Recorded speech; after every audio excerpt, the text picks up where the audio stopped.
औज़ुबिल्लाहिमिनश्शैतानिर्रजीम बिस्मिल्लाहिर्रहमानिर्रहीम। अस्सलाम वालेकुम स्टूडेंट्स। हमारा टॉपिक है आज का कैटाइन, एनाइन और इसके साथ में कैटाइन और एनाइन की फॉर्मेशन। कैटाइन हमेशा ग्रुप नंबर 1, 2 और 3 के जो एलिमेंट्स होते हैं वो कैटाइन बनाते हैं क्योंकि वो इलेक्ट्रॉन लूज़ करते हैं, और ग्रुप नंबर 5, 6 और 7 के एलिमेंट्स एनाइन बनाते हैं क्योंकि वो इलेक्ट्रॉन्स को गेन करते हैं और उनके ऊपर नेगेटिव चार्ज आ जाता है। अब हम फॉर्मेशन चेक करते हैं। जैसे सपोज़ सोडियम बिलोंग करता है ग्रुप नंबर 1 से, और जिस ग्रुप से जो भी एलिमेंट बिलोंग करता है वो उतने ही इलेक्ट्रॉन्स को लूज़ या फिर गेन करता है। सोडियम ग्रुप नंबर 1 से बिलोंग करता है और ये मेटल है तो ये एक इलेक्ट्रॉन को लूज़ करेगा। तो अब हम इसकी इलेक्ट्रॉनिक कन्फिग्रेशन चेक करते हैं। ये सब आपको पढ़ने की ज़रूरत नहीं है, मैं आपको यहाँ से समझा देती हूँ। और ये लिखने की ज़रूरत नहीं होती, सोल्यूशन ये करना होता है और इसके आपको मार्क्स मिलते हैं। फॉर्मेशन ऑफ N+आइन Na 1s2 फर्स्ट, ये जो है 1 ये इसका फर्स्ट शेल है जिसको हम K शेल कहते हैं, और S इसका सब शेल है। और फर्स्ट शेल के अंदर सिर्फ एक ही सब शेल होता है और उसमें सिर्फ 2 इलेक्ट्रॉन्स आ सकते हैं। फिर हमारे पास सेकंड शेल शुरू हो जाता है जिसको हम कहते हैं K के बाद L शेल। L शेल के अंदर हमारे पास टोटल 8 इलेक्ट्रॉन्स आ सकते हैं। L शेल में 2 सब शेल्स होते हैं जैसे S और P। S शेल में हमेशा 2 इलेक्ट्रॉन्स आ सकते हैं जैसे हमने इधर भी बात किया, और P शेल में मैक्सिमम 6 इलेक्ट्रॉन्स आ सकते हैं। On the whole K shell में 8 इलेक्ट्रॉन्स आ सकते हैं। थर्ड शेल जिसको हम M कहते हैं, इसके 3 सब शेल्स होते हैं P, S, P और F, लेकिन आपके मैक्सिमम कन्फिग्रेशंस यहाँ तक हो रही हैं S और P तक। इसमें S भी आ सकता है, P भी आ सकता है, F भी आ सकता है। और फिर उसके बाद आपका 4 शेल शुरू हो जाता है जिसको हम N कहते हैं, उसके अंदर 4 सब शेल्स होते हैं।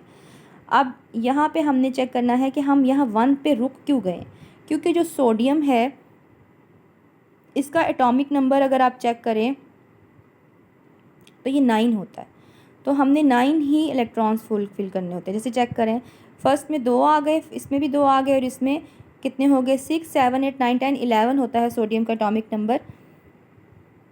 ये आपको एटॉमिक नंबर गिवन होगा पीरियोडिक टेबल के थ्रू। उसके बाद अब एक इलेक्ट्रॉन निकालना है तो ये वाला शेल निकल जाएगा और यहाँ तक ही रह जाएंगे और यहाँ पे Na+ आ जाएगा। अब यहाँ पे आप चेक करें, हमने बात की फर्स्ट शेल में आपके पास कितने इलेक्ट्रॉन्स आएंगे।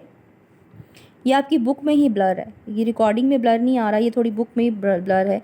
ये यहाँ पे 2 इलेक्ट्रॉन्स हैं। सेकंड शेल में आपके पास 8 इलेक्ट्रॉन्स हैं, और लास्ट वाला जो थर्ड शेल है उसमें 1 इलेक्ट्रॉन है। जब हम इसकी कैटाइन फॉर्मेशन होगी ये ब्रैकेट लगेगी, यहाँ पे प्लस का साइन आ जाएगा और थर्ड वाला शेल रिमूव हो जाएगा, 1 इलेक्ट्रॉन इसके अंदर से चला गया।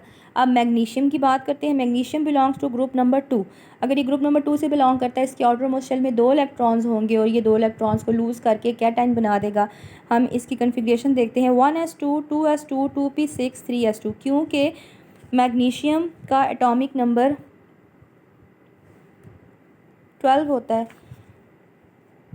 और फर्स्ट शेल में 2 इलेक्ट्रॉन्स आ गए, सेकंड शेल में 6 और 2 8 हो गए, और थर्ड शेल में फिर कितने रह गए, ये टोटल 10 हो गए ना, तो सिर्फ 2 रह गए, तो इसमें ये आ गए। तो ये हमारे पास इसकी कन्फिग्रेशन में से फिर ये निकल जाएगा और फिर यहाँ पे हमारे पास इसके ऊपर -2e का चार्ज आ जाएगा।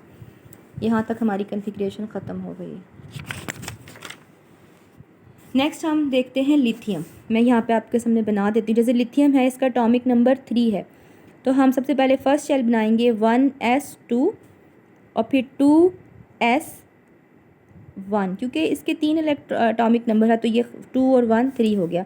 अब एल्यूमिनियम का एटॉमिक नंबर 13 है, तो हम इसकी कन्फिग्रेशन करते हैं 1s2, फिर सेकंड शेल पे आएंगे, इसमें 2s2 बनेगा। अभी तो बहुत सारे इलेक्ट्रॉन्स हैं तो इसका मतलब सेकंड शेल का सब शेल P भी बनेगा और उसमें 6 आ जाएंगे। अभी हम 6 और 2 8 और 2 10, अभी ये ख़त्म नहीं होगा, इसका मतलब कि थर्ड शेल भी बनेगा। थर्ड शेल में S बनेगा और S में 2 आ जाएंगे। तो अभी भी हम काउंट करें तो अभी भी 13 पूरे नहीं हुए। ये कितने हो गए, 2 और 2 4 और 6 10 और 2 12। तो इसका मतलब थर्ड शेल का सब शेल P भी बनेगा और एक रह गया जस्ट। तो 6 आ सकते हैं लेकिन हमारे पास तो एक ही रह गया, तो हमें जस्ट वो एक लगा देना है यहाँ पे। अब आप क्या करेंगे, अच्छा अगर आप देखेंगे ना पीरियोडिक टेबल में तो एल्यूमिनियम ग्रुप नंबर 3 से बिलोंग करता है, ठीक है।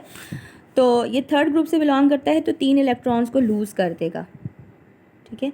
अब हम चेक करते हैं इसकी इलेक्ट्रॉनिक कन्फिग्रेशन में, ये ऐसे आ जाएगा 3e इलेक्ट्रॉन्स निकल जाएंगे और 1s2 2s2 2p6 यहाँ तक इसकी इलेक्ट्रॉनिक कन्फिग्रेशन ख़त्म हो जाएगी।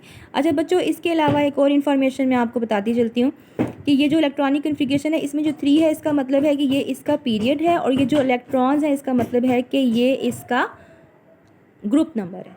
इसके साथ ही हमारा लेक्चर ख़त्म होता है। ओके, अल्लाह हाफिज़।